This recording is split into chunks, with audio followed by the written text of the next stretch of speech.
Today, my friends, we've got your full in-depth review of this guy. It's the Sony 24-70 F2.8 G Master Mark II. This is the second generation of this phenomenal lens that we all know and love, and it does not disappoint. Here's some specs to get you going on it if you're just getting started looking at this lens.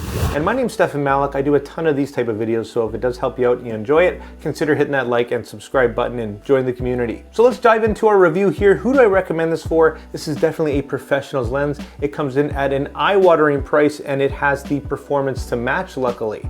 So really happy, and I can't wait to share exactly what this thing can do with you guys. And we're gonna dive into this lens starting with the build and features as usual. So it is a G Master lens, and it is very well made, of course. It's lighter, it's smaller than the original. It does extend as you zoom here, as you can see, but it's still a pretty darn good package. Now, by today's standards, it's not a very exciting focal length.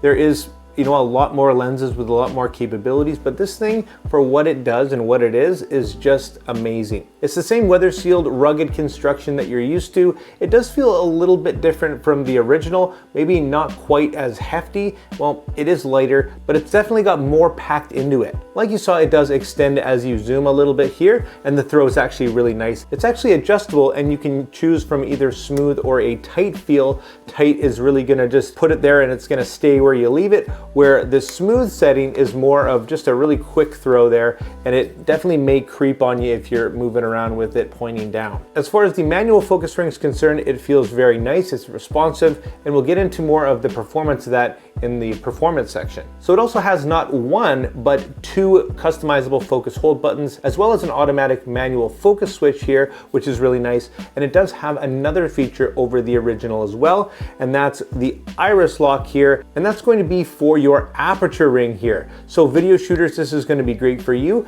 And on that as well, you can choose between hard stops, so the click on or the click off, depending on what you're looking for here. Again, you can lock it in place if you don't want to have that being bumped and whatnot if you're not using it. So it has really everything that you're looking for. On the front, you'll find 82mm filter threads and the proprietary coatings from Sony to help with ghosting and flare. On the back, of course, a nice metal mount with a little rubber gasket for confidence when it comes to weather sealing. Overall, for me, it's a great build. It feels great, and it's got all the features that you could ever want, minus image stabilization, of course, to keep the size and the cost down. Overall, for build and features, a great upgrade over the original, and I give this thing a solid 4.5 stars. Next up is performance, one of the most important aspects of a lens, and first we'll look at some photo examples. I can tell you that this lens does produce some absolutely beautiful results no matter what you're shooting. With 11 aperture blades and that fast f2.8 aperture, it produces some magnificent out-of-focus backgrounds and transitions. Colors are vibrant and it's incredibly sharp.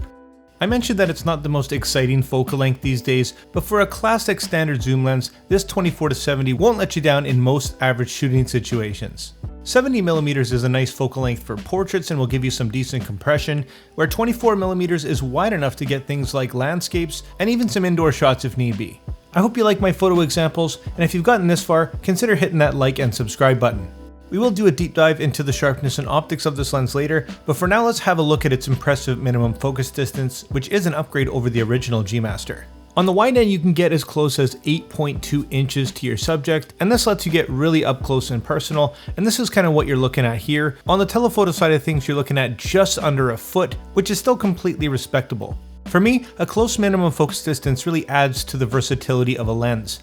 Now you've seen how close you can get, but here's a look at the entire focal range from 24mm all the way up to 105mm that you can get when you do throw this lens into crop mode on your camera. And here's a look at the autofocus performance, which is nothing short of amazing, with 4 XD linear motors contributing to a greatly improved focusing speed and performance over its predecessor. This lens will easily keep up to the fastest shooting cameras capable of 30 frames per second. Here's a look at a series of photos shot on my Sony a7 IV at 10 frames per second. In this case, it's basically a flawless performance. Even in some high contrast lighting here, it keeps up phenomenally well. And here's a quick look at the sharpness and optics to expect out of this lens. We'll start here at 24mm, wide open at f2.8. Center of the image is great, it's razor sharp. As we get into the corners, there's just a tiny hint of softness wide open. Still a great performance. As we stop down here to f4, we can see a pretty darn good improvement. And at 5.6 here, it's nearly flawless. Here down to F8 is still looking pretty darn good. Down to F11, still completely usable, as is down here to F16. And after that, we'll see just a little bit of degradation, especially in the corners here. Just a hint of chromatic aberration on the hard edges, and all the way down to our minimum aperture, which is F22.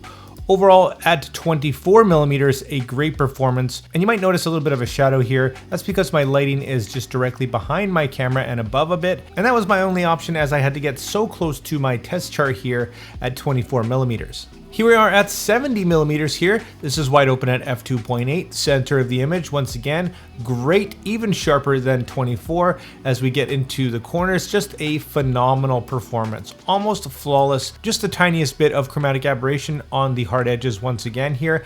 Stopping down to F4, we'll see the sharpness continue to improve. Didn't even think that was possible, but just a phenomenal performance in terms of sharpness here at 70mm.